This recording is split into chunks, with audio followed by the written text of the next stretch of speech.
Today, I will talk about how to do stable and practical AS relationship inference. This is a joint work with Colin, Amogh, Vasileios, Arvind, and Scott. As many of you probably know, the internet is not a network of computers, but a network of networks. These networks are called autonomous systems, or AS in short. An AS is owned and administered by a single entity like Google, Comcast, and the University of Washington. It implements some set of policies in deciding how to route its packets to the rest of the internet via the Border Gateway Protocol, or BGP. The business relationship between ASes plays a crucial role when an AS decides to advertise and select routes. There are two prevalent forms of AS relationships, customer to provider and peer-to-peer. In a customer to provider relationship, the customer AS pays the provider AS for reachability to the other ASes, while in a peer-to-peer relationship, two ASes agree to exchange traffic without any payment.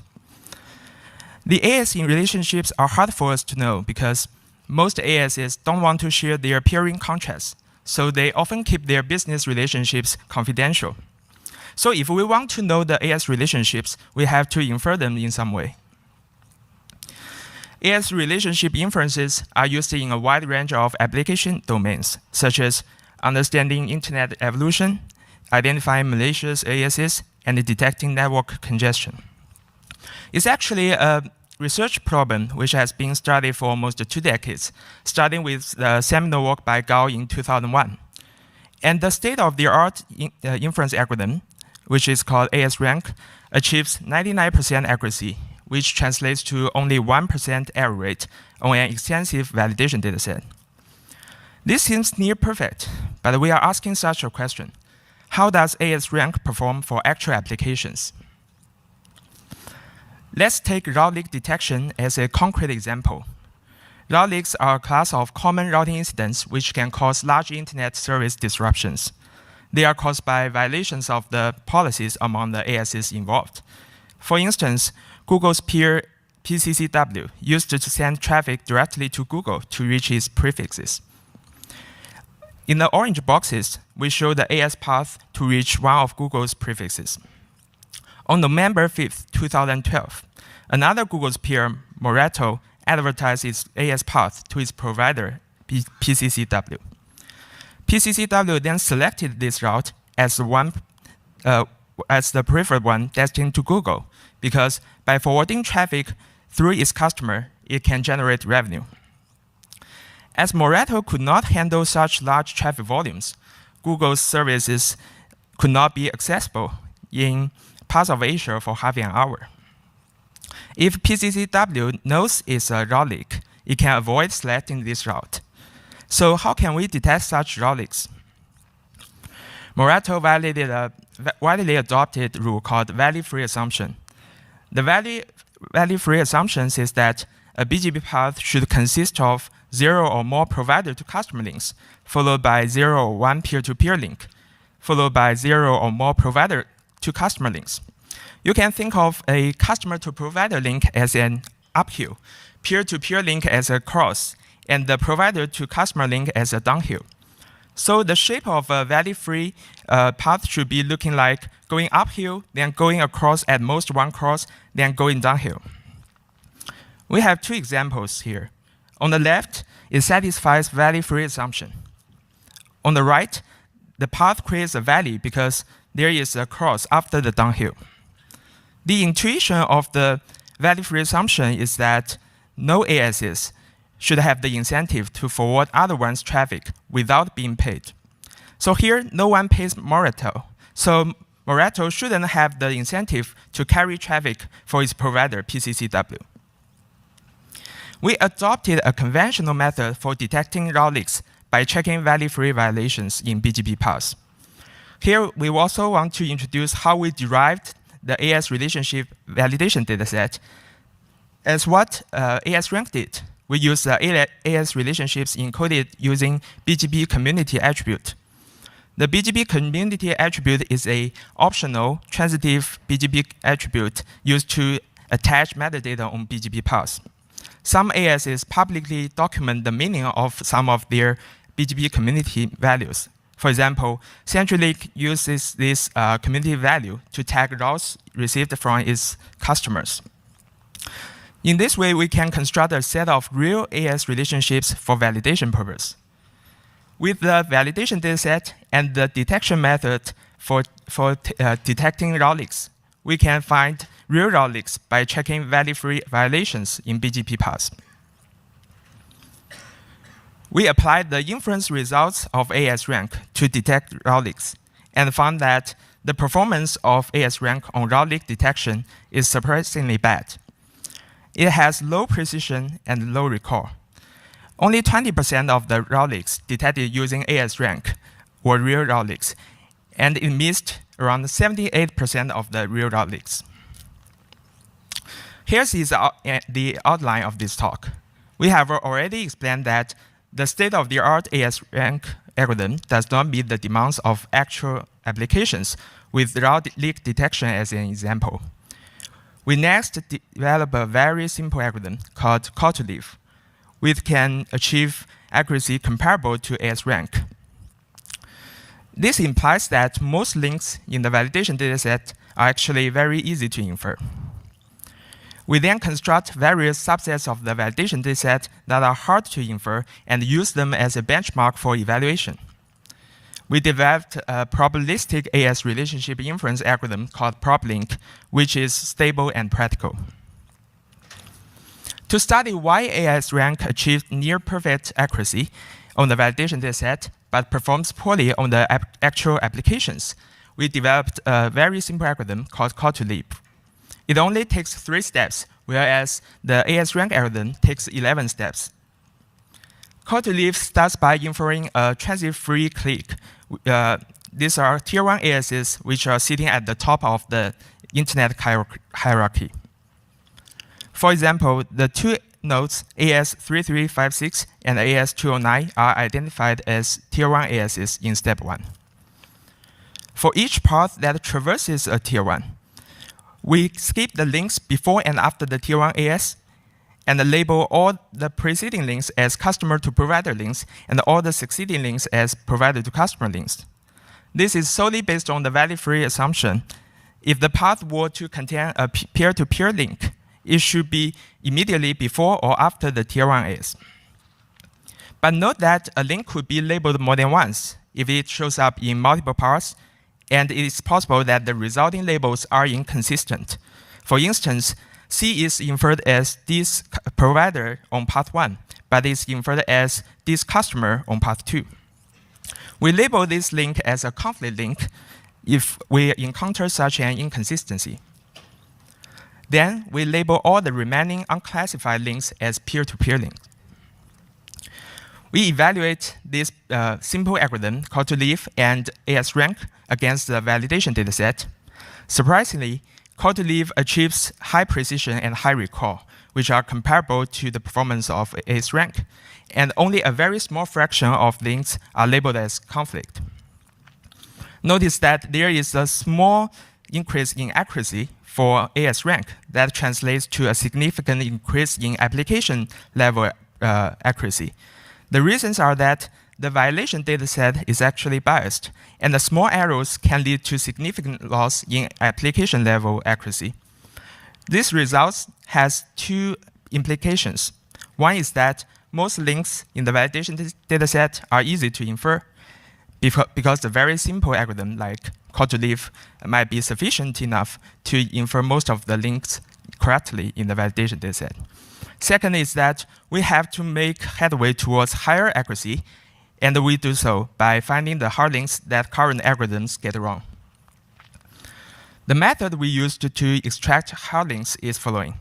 We construct a large set of features of every link and label the links according to whether they were inferred correctly or incorrectly by call to leave and AS rank. We use gradient boosting decision tree to calculate the feature importance when call to leave and AS rank make mistakes. We extract the following 5 categories of hard links suggested by the feature importance analysis. We can see that the error rates of both call to leave and AS rank are high for these 5 categories of hard links. And more interestingly, the fraction of hard links in the validation dataset are 3 times fewer than that in the overall links, which means that the validation dataset is skewed to easy links. We will use these hard links as the benchmarks for evaluating AS relationship inference algorithms, and to see how will our proposed algorithm improve the accuracy on those hard links. Our solution to the AS relationship inference is ProbLink, which is a probabilistic AS relationship inference algorithm. We designed a bunch of features for capturing routing behavior. A link can be categorized by 3 attributes: the structure of the paths that use the link, the structure of the paths that do not use the link, and the connectivity properties of the link. For each category, we designed 1 or more features. So the first feature is triplet feature. The triplet feature considers link triplets that appear in paths. For example, the links AB, BC, CD with link types T1, T2, T3 constitute a link triplet. The intuition is that most triplets are value-free compliant, but we should tolerate some degree of value-free, some values, sorry. And the likelihood of values should be derived from data. What this triplet feature does is that it attributes probabilistic relationship values for the relationships of the first and the last links given the relationship of the middle one.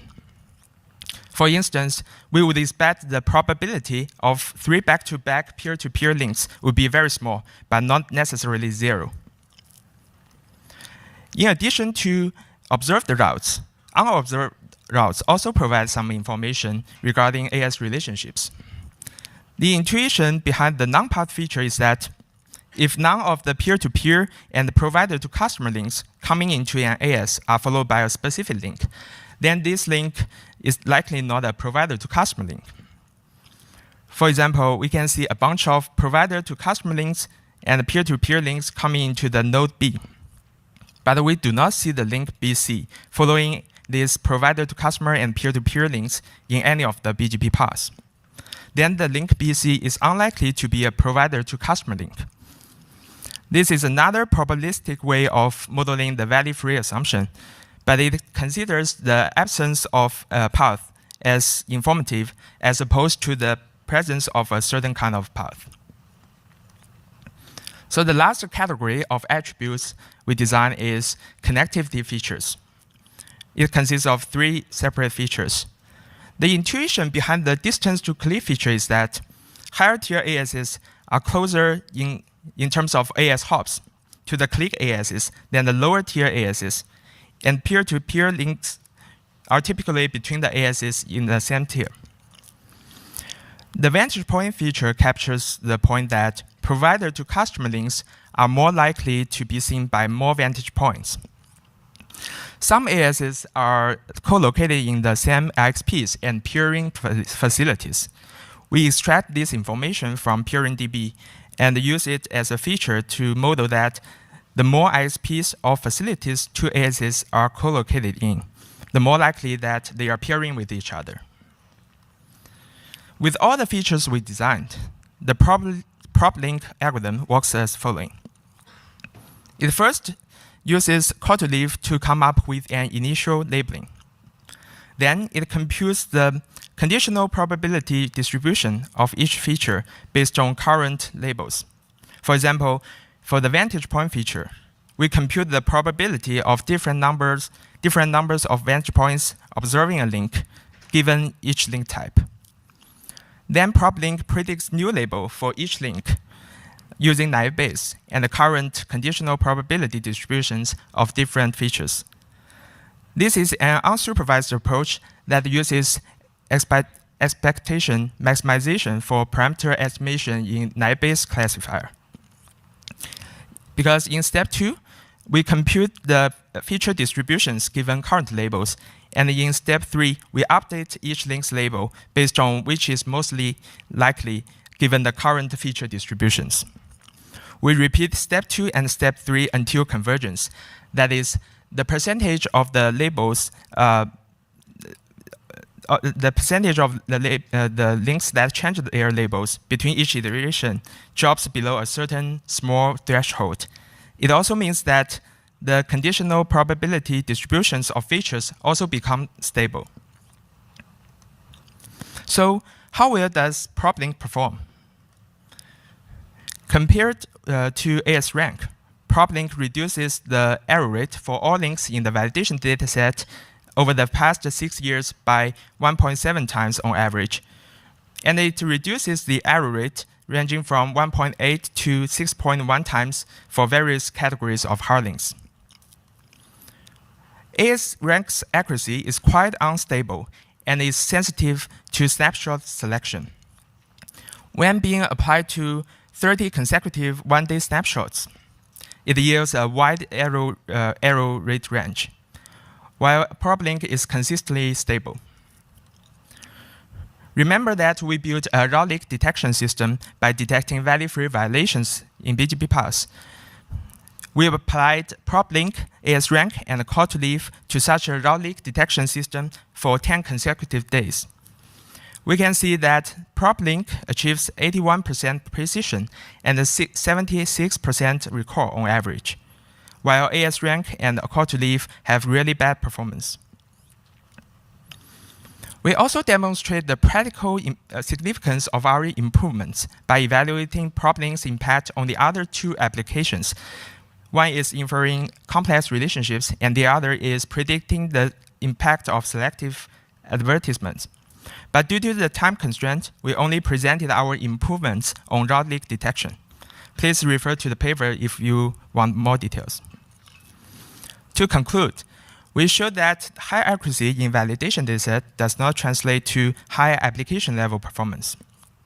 We then used a very simple algorithm to demonstrate that most links in the validation dataset are easy to infer, and that the small improvements in the validation dataset accuracy could translate to significant improvement on the application level gains. We therefore constructed hard link sets that use them as benchmarks. We developed ProbLink, which allows for integration of many noisy but useful attributes. We demonstrate that ProbLink is more effective and stable for real applications than previous techniques. Crucially, ProbLink is a framework that can be further improved to improve the application level accuracy by integrating more useful features. Thanks for listening to the talk.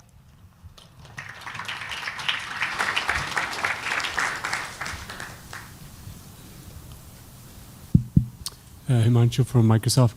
So where do you run this ProbLink? Like where in the whole system would you run it? Oh, yeah. You mean the data set?